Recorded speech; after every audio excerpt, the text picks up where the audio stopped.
Hello, everyone. I'm sitting in my office getting ready to publish my interview with Tina Beliveau. The reason I'm happy to share this episode is that when I asked Tina to come on the show, I said, instead of you coming on the show and telling us how awesome you are, by the way, she's awesome, why don't you come share the mistakes that you've made along the way that made you a better leader? And because Tina is a true leader and wants to be transparent, she shared some of the biggest mistakes she's made and what she learned from them, and it's super inspiring to have a leader of that caliber on the show. It's also appropriate that we're sharing this show in the midst of the pandemic. Things are looking bleak for a lot of people, but this is the time that we learn who we are. This is the time we learn we can overcome anything. This is the time we learn what's most important to us. So get ready for a great show. Oh yeah, I've got a new project that I'm starting. It's called Mindset Boosters. It's an app that lets you decide how you feel and act in any situation. It uses applied neuroscience and neuro-linguistic programming in audio tracks that teaches you step by step how to switch on awesomeness, how to let go of past failures. Before we get started on the episode, we had a little bit of technical difficulty, so you're going to hear Tina's voice is going to be amazing. My voice is going to be a slightly lower volume. That's the way it should be, right? The guest should be the star of the show, and get ready for a great episode.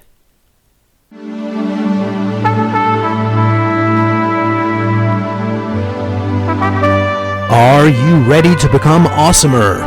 Hello everyone, this is Umar Hamid, your host, and welcome to the No Limit Selling Podcast, where industry leaders share their tips, strategies, and advice on how to make you better, stronger, faster.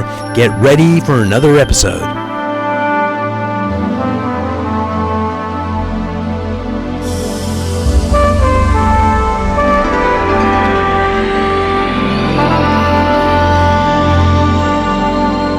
Hello everyone. Today I have the privilege of having my friend Tina Beliveau here with me today. We're in this post-apocalyptic place, and so happy to be here. It's very fitting for the year we're having, so it's great. It is.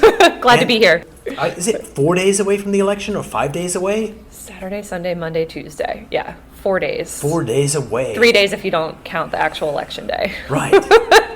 But who's counting? And being a good host, the camera's pointed at you, and I get like a side profile, okay. Like I'm in a coin or something. Yeah, well, you know. Tina, the reason I was interested in sitting down with you today was this. It's like, who would be brave enough to do this? Because often on podcasts, it's like, hi, how are you? I am an awesome person. I've done these awesome things. And it's everyone goes, ooh, isn't that nice? Yep. But it would take somebody really strong to come on the air and talk about how you effed up a lot of things, because leadership is tough, right? It is really tough. It's been the toughest part of my professional journey, no question.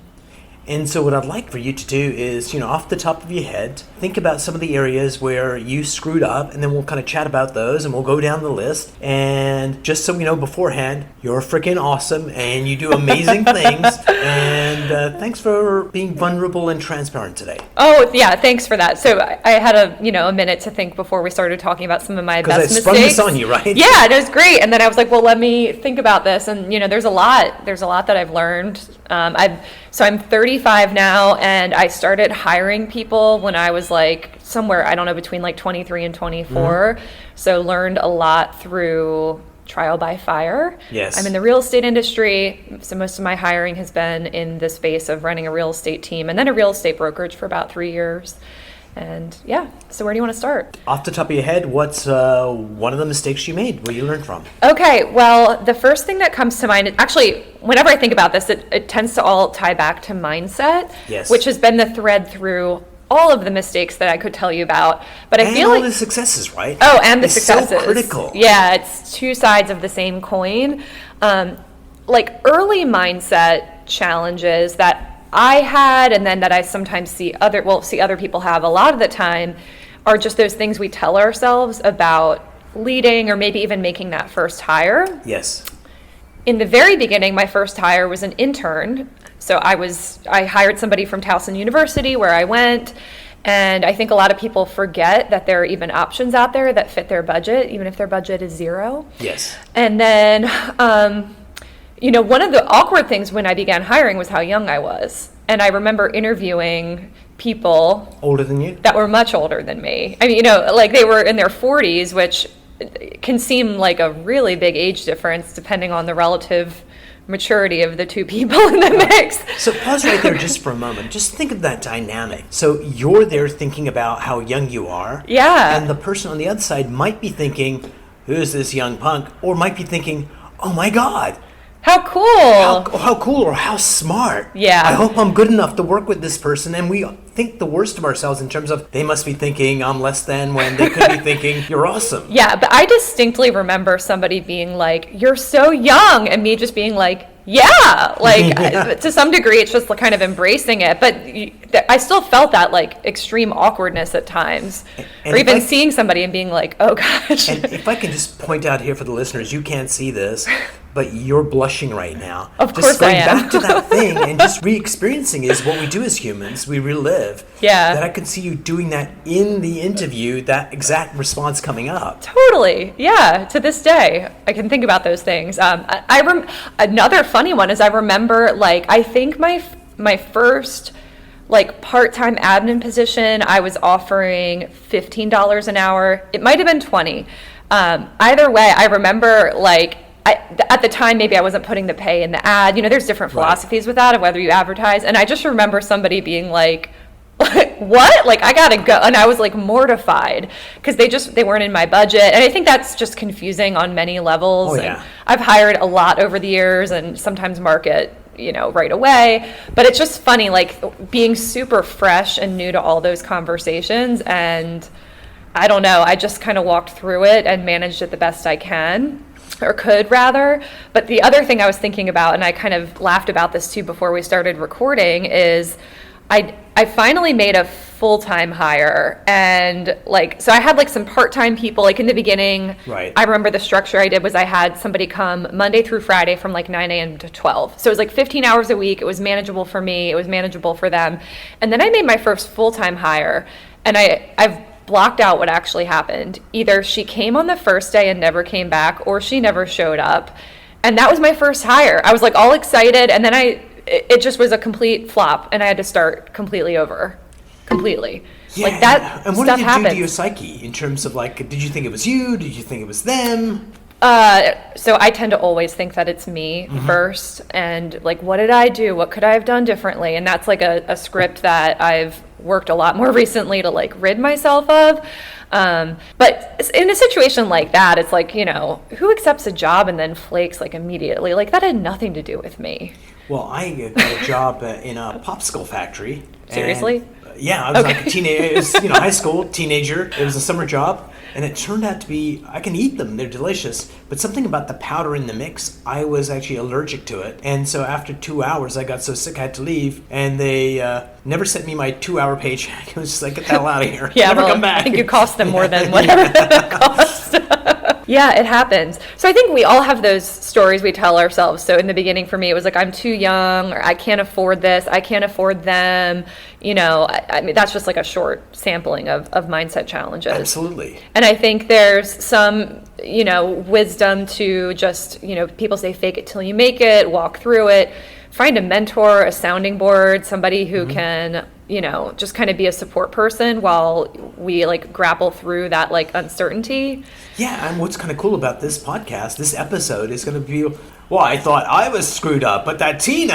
Oh yeah, let me tell you. Oh, we're just getting started. Yeah, these are. Let's go to the next one. The mistakes get juicier. Okay, so another really big theme early on in my hiring journey, before I got any training on not even leadership, but just like, I guess, management, was that I often had no clarity on exactly what I wanted somebody to do in their job, like day to day. Like I hadn't defined success. And I think, I mean, so a lot of the time these were like administrative type positions that I'm talking about, where it's kind of a weird thing with any business that's like growing and has a lot going on. If you're defining success, which I think just unconsciously I did this, I was like, you do everything pretty much with like 95% accuracy, and you check off everything on the list. Yes. And also like prioritize well, etc. And I think I did not get that, like, when you're growing a business, there is going to be mess that just falls on the floor. And there needs to be alignment between you and the other person on what actually defines success. what drives revenue for the company, what drives customer service, which leads to happy customers and retention. I think there's like a couple different things, those like hard measurables and also those soft measurables. But I think in the beginning, I wanted somebody to do everything like really, really well. Not quite perfect, but close to it. And so I rode a wave of my emotions of how I felt they were doing than anything that we could kind of like point back to as some key performance indicators. Yeah, and so let's kind of step back a little bit, and I'm just kind of guessing here. Yeah. But a lot of people tend to, well, if I was doing that job, this is what would be important to me, and we kind of map kind of what's happening internally for us on mere mortals that are not us. Yeah, exactly. And I think it's like, in that beginning, 3 to 6 month phase, you need to have so much communication, a feedback loop. And again, like with growing businesses, communication about priorities that are shifting and changing, which I think is like a huge challenge. And how do you figure that out? You have to talk about it a lot. It's English, you got to have priorities. But it's like, what does it really mean? And you can't do that unless you have real life experiences. Like, we got this important thing and this important thing, and they don't know. And then when you go, oh, this is how you gauge it in this situation, all that valuable learning only happens if there's communications. Yeah, and I think there's kind of a couple pieces with that. One of them is, like, people might hate hearing this, but like you have to sometimes let somebody fall on the floor to learn a priority. If they never have that negative stimulus of like doing it in the right order, like they might not get it. So we have to leave room for people to make mistakes, hopefully not ones that end your business, but there might be like a juicy mistake in there that like really teaches somebody something. And that's okay, as long as the communication and the relationship is there and there's like, some level of training plan around that. So here's a question for you. So what you said is absolutely true. I suspect in Baltimore, let's say today, 10 people had that conversation. Oh yeah. It's okay to make mistakes. But how many of those 10 people do you think will actually be there to support them when that happens? I think... Wow. Yeah, well, and I think it's a weird thing too, because, a lot of the time, so I'm using this like administrative example, but I think it's really relevant in that I am more this like direct driver. Oh, actually, this reminds me of a really good story. So I had somebody who worked for me and she made a mistake and she had her own mental script about mistakes. Yes. And she was a much less direct personality and she was terrified of me. And she was like new in the job and like, so our personality and behavioral styles were really different. And she basically messed something up, like did something pretty dumb and like sent this email to a bunch of people who shouldn't have gotten it. And like she pretended it didn't, like she denied that it happened. And like we could talk all about that, but I think like the reality is like at the time I didn't have the leadership experience to have like complete compassion of like she is so afraid she can't even own it. Yep. And like if I look at that person, like she is very talented and has done great. Like that was not a reflection of her character. Like that was an isolated piece of what she was doing overall, but at the time like I made it mean a lot, if that makes sense. Yeah, and it comes naturally because a lot of times that's what we're trained. We don't really get leadership training, but that's the kind of stuff is like, you will do what I tell you, you'll do it the way I tell you. Well, and I think people have a weird relationship with mistakes, with, what other people think of them, and it's kind of a quagmire. And I think like if you don't have a really great relationship and a lot of trust with somebody, it's hard to like walk through that nitty gritty. And I didn't have the skills then to be very elegant about it. I mean, we kept working together and it was fine, but I remember just being kind of paranoid. It was just the first time someone had kind of like embarrassed me on behalf of my business. And now I know that like that's just going to keep happening. Unless I want to do everything myself until I'm dead and never have anyone work with me. Yeah, that doesn't work for me at least. Or be frustrated with everybody around you. Yeah, that like I just had to give that up. Somebody was talking about that. She called it like the bee sting when like something happens in your business and it just hurts and you're like, oh God, like I'm mad, I'm embarrassed, I'm this, I'm that. And I was like, I don't know, I just got stung so many times, like I don't feel it anymore. I mean, I feel certain things, Yes. but I got over the like baby bee stings. So I will tell you my bee sting story. It was the end of the season. We're in Berkeley, California. That's where we lived. And a bee had gotten into our house, and it was on the carpet, and I stepped on it, and before it passed, it stung me pretty badly on my foot. And my sister-in-law was there, and she's a healer. And she goes, "Oh, that hurts a lot." She says, uric acid will stop it from hurting. And she convinced me to go in the bathroom and pee on my foot. And when I came back out, my wife and her are rolling around the floor laughing that they snookered me into doing something so dumb. But anyway. Well, that's what a bee sting will do to you, right? Well, yeah, there are times where we're out of our minds and do things that are maybe a little illogical because we're so caught up in like the temporary pain of, whatever it is. This is a great example of that. So what's next on the list? Okay, so yeah, it's just to kind of like recap what I said. I think it's like when you don't know what you want from someone, it's easy to measure on your, like how they're doing on your own emotional roller coaster. And then that can just be, it's like living in a fun house. Yeah, Nobody's and for happy. them, they're like, I have no idea what the goalpost is, and it's just a mess all over. Yeah, and I think I was even at times afraid to define the goalpost because then it's like other mindset stuff. Who am I to hold them accountable? Who am I to say that they need to do this? Maybe they can only do that. So I think, again, that's where all of that can kind of unfold. So that I think about that as like chapter 1, like really early leadership. Then we get into like some of my juicier mistakes.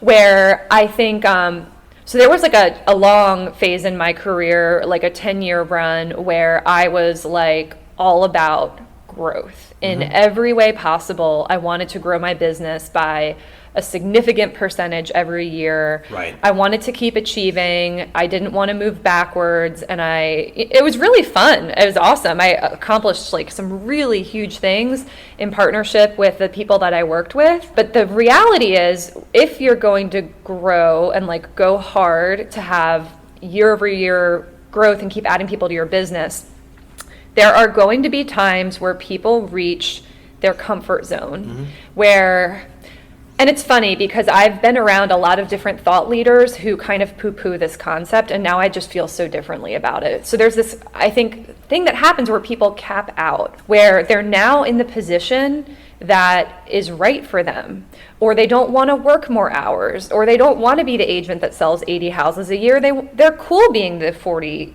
house a year agent. Yeah. And I have to say, I mean, I take ownership for this, and I also surrounded myself with people that sort of had this like nasty attitude of like, if they don't keep growing, like you need to move on and find people who are more motivated and people more like you, sort of this like narcissistic mindset. So, and obviously I was kind of attracted to that mindset because I listened to it and I took it on as my own to some degree.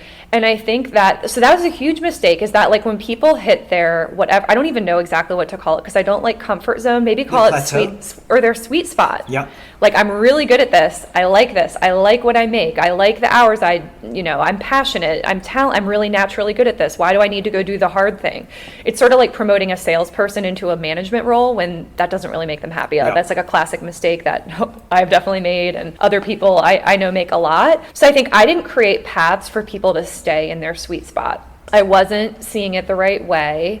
And like I missed out on retaining some talented people because I was trying to like move them to the next level so that I could move to the next level. It's very selfish. What's kind of interesting about that is it's almost like we find these junior people, we groom them, they get into their groove, and then at that point it's like, oh, I don't need you anymore. I used you, I abused you, and now you're out of here. And it may not be the intent, but that's what it probably feels like. It's like, oh my God, now I'm not useful anymore, and there's no way to kind of... The first thing we started off, you were talking about compassion for people, and that's such a critical element of leadership. Yes, it is. And I think like one thing I've learned about myself is I am deeply compassionate when I slow down to actually feel my feelings and be in touch with how other people feel. And the speed at which I have moved, or even the drive that's there, that a lot of the time it's like fear-based. Like a lot of my drive is like, I have to beat last year or I suck. I have to beat last year or I'm not reaching my potential or I'm letting people down, like, ugh, all of that. So my point is, like, when I'm caught up in those kind of loops, it's hard to be really present to like the real deal. of like how I feel and how someone else is doing. So it's sort of this, just general concept of like, oh, you need to make time for the people that you lead. But I think like what's underneath that is like, for me, it's like leaving emotional space to notice and be present to everything that's going on in the business. I was at the shift team yesterday, and so I have to kick off their morning kind of power up. Yep. And the one yesterday was like 3 critical areas. One was procrastination. Second one was perfectionism. And third one was presence. And the reason I bring it up is that perfectionism is another form of procrastination. Oh, yeah. And relating back to what you said is sometimes we get so hopped up on we got to grow faster, bigger. It's a way of avoiding something really important, which is being a good leader, really fortifying what you've built. And that stuff's hard. It's like not the sexy stuff. Yeah, I actually, I wrote a little blog post about this topic recently for a local real estate publication, Baltimore Real Producers. And it's sort of that growth mindset is such a beautiful thing, but then it can get you into trouble for all the reasons that you just said. And I think another piece of it isn't even avoiding something. I guess it's avoiding something in a way, but what I think about is I look back at some of those times where I was just killing it. I was in the zone and I was making a difference, and the people who worked for me were in the zone. And there were so many times where I just couldn't feel it. I couldn't take it in and be like, look at what a good job I'm doing. Yeah. Look at X, Y, Z. I could give so many examples. It was I don't even think it was on my radar. Once in a while it would be we need to celebrate. So I would do little things or big things. There were a lot of grand gestures. One time I took everyone on a shopping spree and gave them all a bunch of cash to buy whatever they wanted. I appreciated what they were all doing, but I'm talking about on that really deep level, where there was a part of me that was never look at this. This is enough. This is amazing. It was just always the striving. And I've met people that are very accomplished, and they go, I've never appreciated my accomplishments because I was so busy trying to get the next, and I didn't even know why I was doing it. Well, that's me. That's been 2020 for me. Looking back on the couple chapter, the 2 big accomplishment chapters of my career were when I had my first big growth influx with my team, and then when I was growing the real estate brokerage that I co-owned and helped to grow.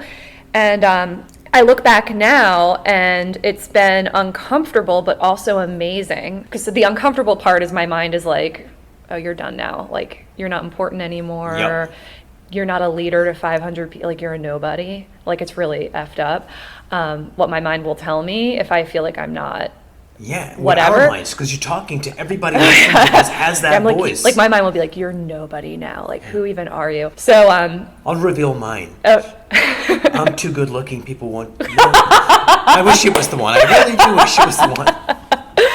Yeah. Okay. So you just took me off track. That was that was so freaking awesome. So there's that's been the negative aspect I've kind of grappled with this year of having this space. It's the great in between of I'm on my way to my next chapter, and I'm worried about is it going to be as good as the last 2 or whatever. But I've also had the moments where I look back and I'm look at that. I helped build the #1 real estate office in Maryland. I did that. I did it with other people. It's not about me taking 100% credit, but I did that. Mm-hmm. And at one point, my team sold 177 homes in 1 year. It's just, I don't know. So I don't know if what I'm saying is coming across, but I've had those moments of reflection and that slowing down, being present, and it's been really valuable, because if I just kept going, I maybe would never have had the wake-up call that I've had this year. Or a heart attack, or or God knows what. Or all kinds of stuff. Yeah. My health was suffering so much with the way that I was working. We were talking before we turned on, started recording this thing about how I used to run my schedule. I had everything scheduled, and that was how I measured success. And it wasn't I didn't leave time to prepare or decompress from anything. I just went from one to the next and one to the next. So this has been a full year of preparation and decompressing. It's coming up on a year since I stepped out of that leadership role in a week. And I'm I don't even know who I am anymore, but I've become a completely different person to some degree. Definitely. Yeah. Creating paths for people to stay in the business when it's still growing, and just kind of the mindset of passion and all of that. And I think there's a thread in that I wanted to pick back up with of, in my experience, like being really growth focused and in the hustle and bustle, I didn't fully appreciate how hard people work when you're in a business that has any sort of like a startup energy or situation. Right.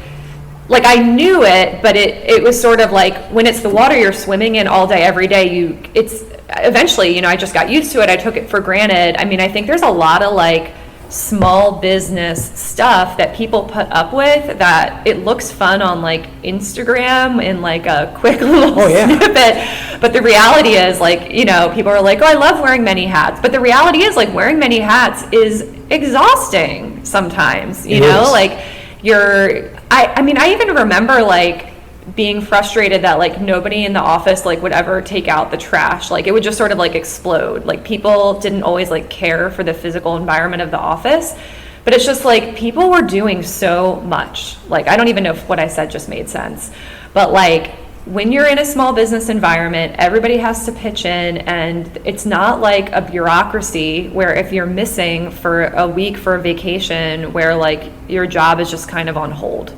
Right? Like stuff needs to get done. So there's just a lot of pressure is I think what I'm trying to say.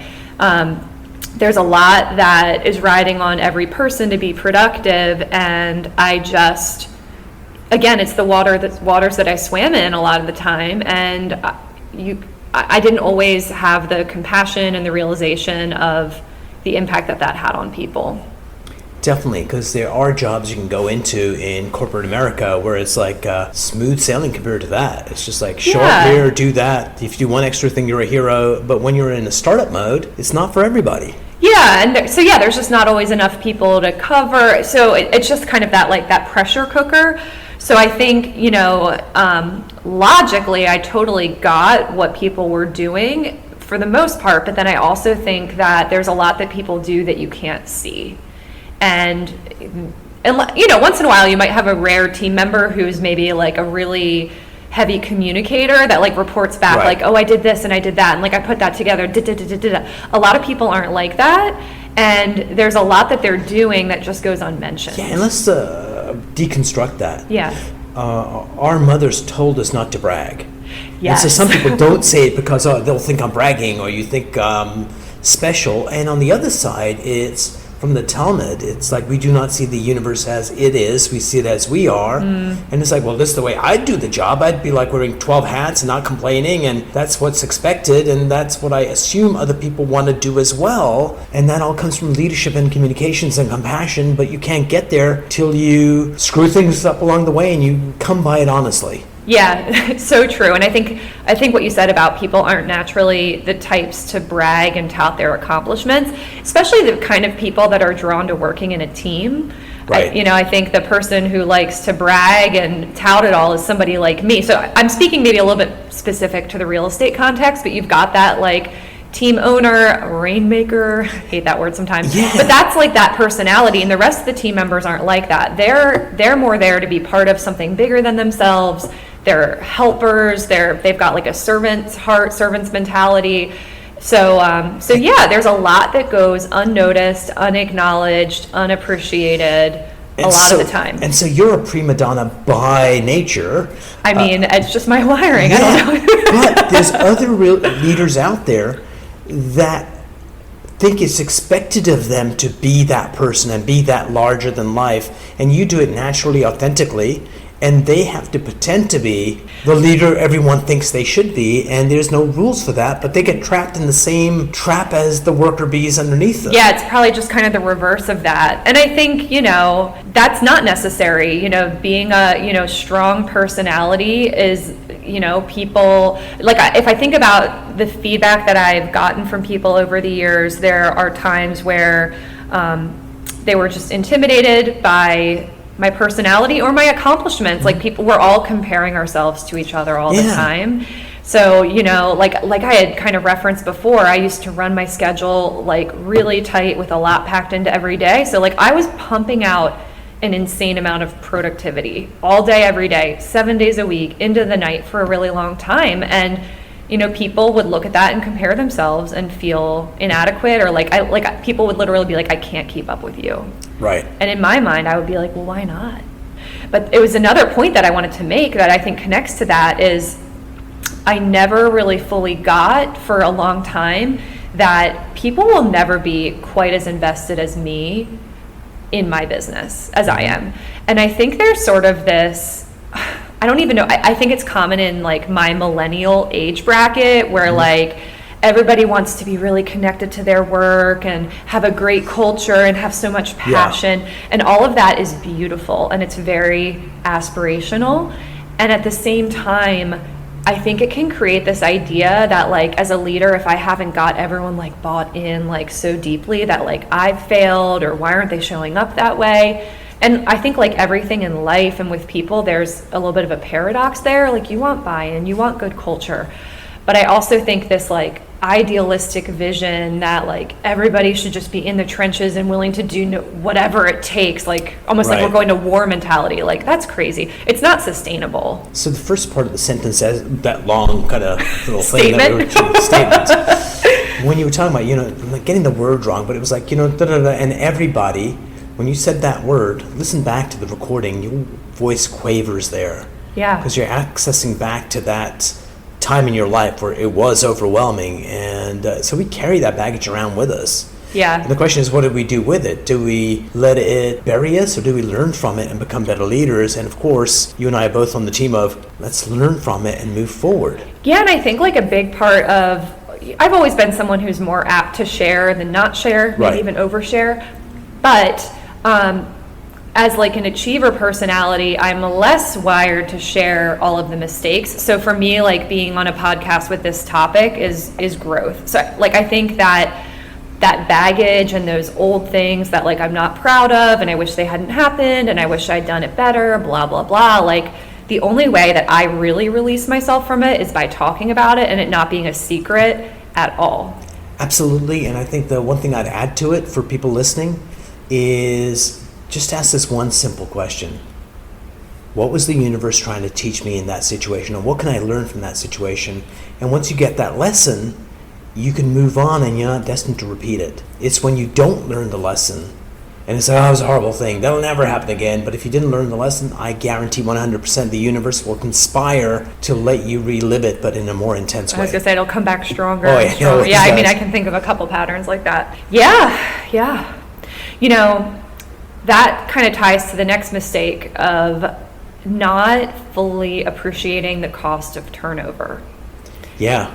And this might be a little bit unique to my industry and some of the culture from like my former company that I surrounded myself with.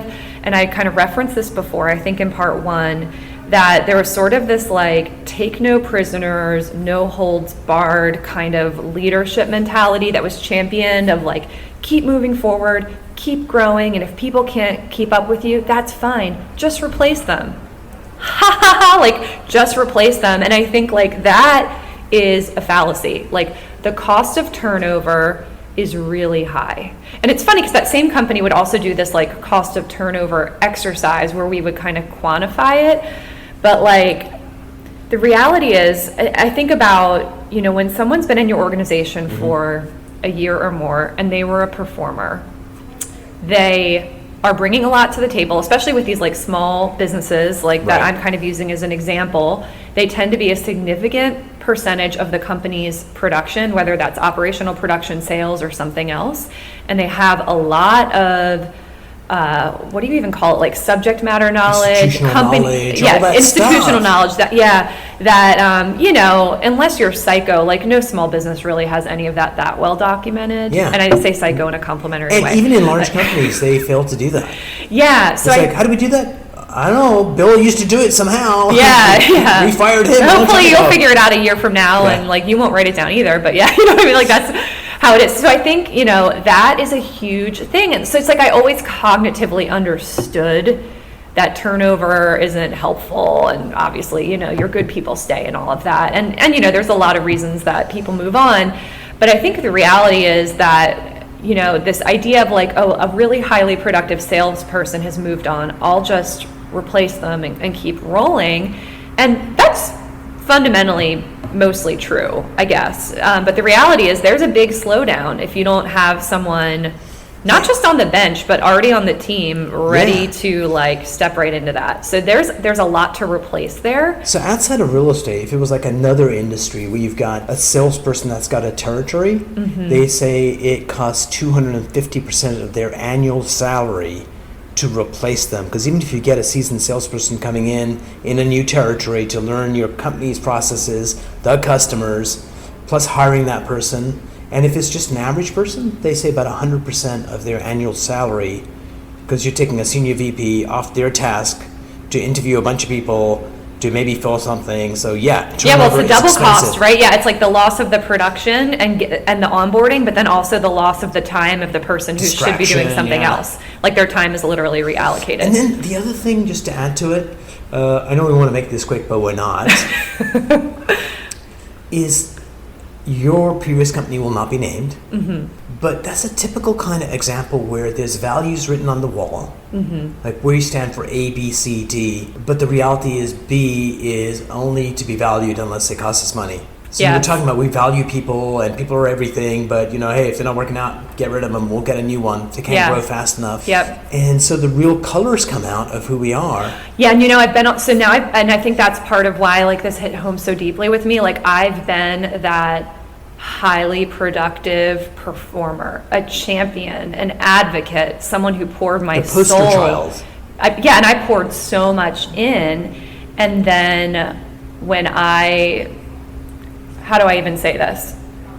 I was on the other end of that bargain for the first time. I had been the leader who didn't fully appreciate, and then I had that experience, and then also just like kind of that like reality check of like, I am nowhere near as important as I thought I was.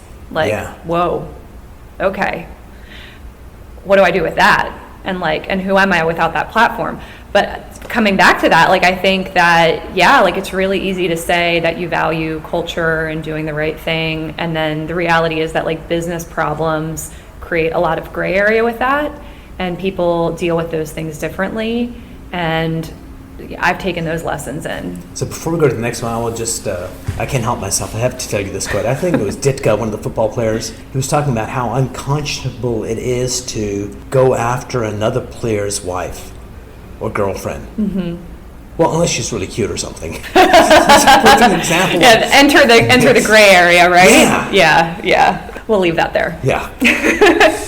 Okay, so I thought of a couple other mistakes that I'll share before this. So next one is when you're the boss, not everybody loves you, which I know might sound really obvious. Yes. But when it's actually happening to you and you are the boss and you're the one where there's even this concept, I think it's a John Maxwell thing of like there's different levels of leadership, but the first one is positional. That it simply means like you're the boss and they're not, because that's like the positions that you hold in the company. Yes. And this happened, it kind of happened at the same time with both my real estate team and the brokerage, but it was sort of like when I became a manager in the brokerage, it was like suddenly I was everyone's mom. Right. Like I was not like one of the gang anymore. Yep. And that was just like an adjustment. And maybe not mom, maybe stepmom to some. It's totally. There were definitely some people that were like, who is this person? I really like this other person. I don't like her personality. She's annoying. She walks too fast down the hallway. She doesn't say hi to me. She forgot my name again. Like I could go on and on with like all the ways that like I don't resonate with people at times. But but it was like I was not one of the gang. I wasn't in, if that makes sense. I was out. I was on the outside. And maybe up a layer if you're looking at like positions as a ladder, but it's a weird place to be. It's lonely, and I think the other thing as a leader is we're always trying to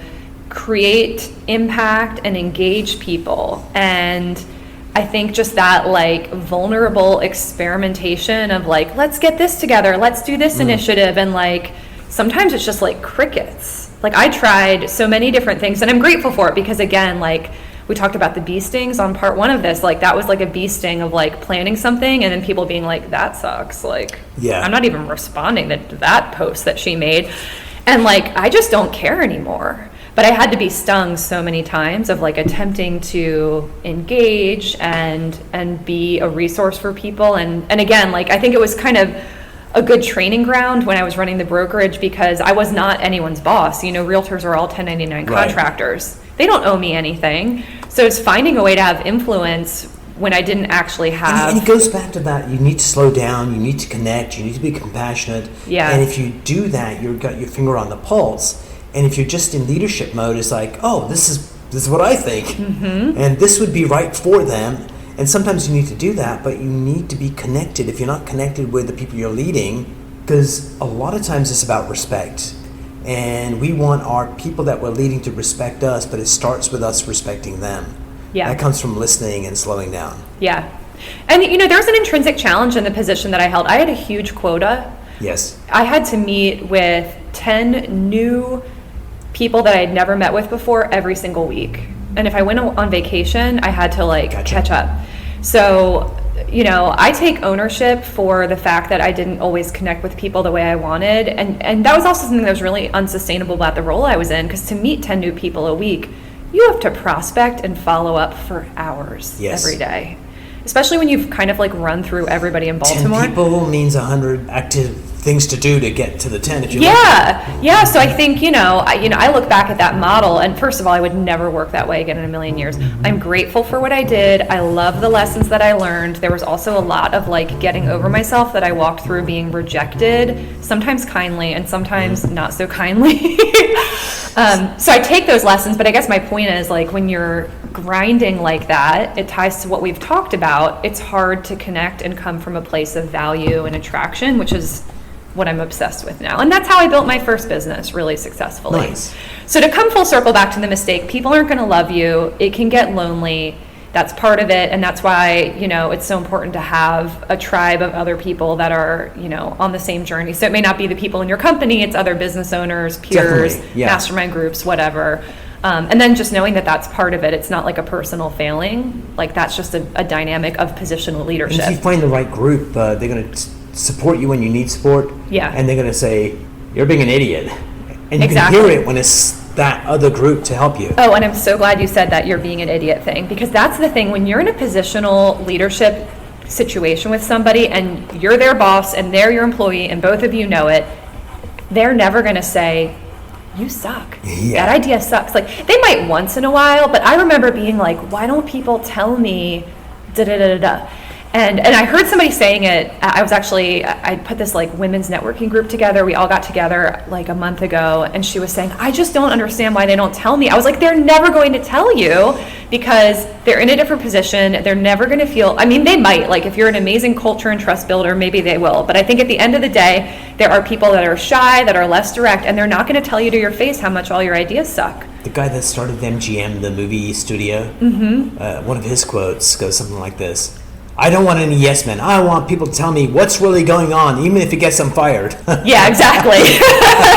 And people are and that's why I'm not going to say anything. Yeah. Okay, so last thing is I'll end on whatever. I don't even know what to call this note, but sometimes you just have to lose things to appreciate them.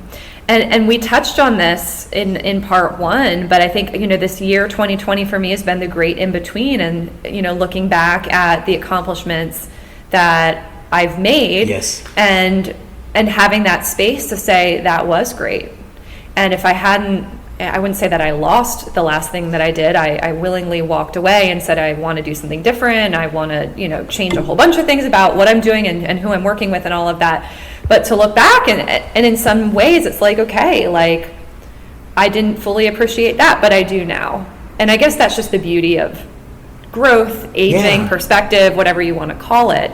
But it's the silver lining, if nothing else, of looking back and saying, okay. What's the lesson? Yeah. It always comes back to that, and it kind of reminds me of that song, you don't know what you got till it's gone. They paved paradise, and they put up a parking lot. Yeah. Tina, thank you so much for sitting down with me. I appreciate you, and I appreciate your transparency and bravery. Thank you. Thank you. Thanks for having me.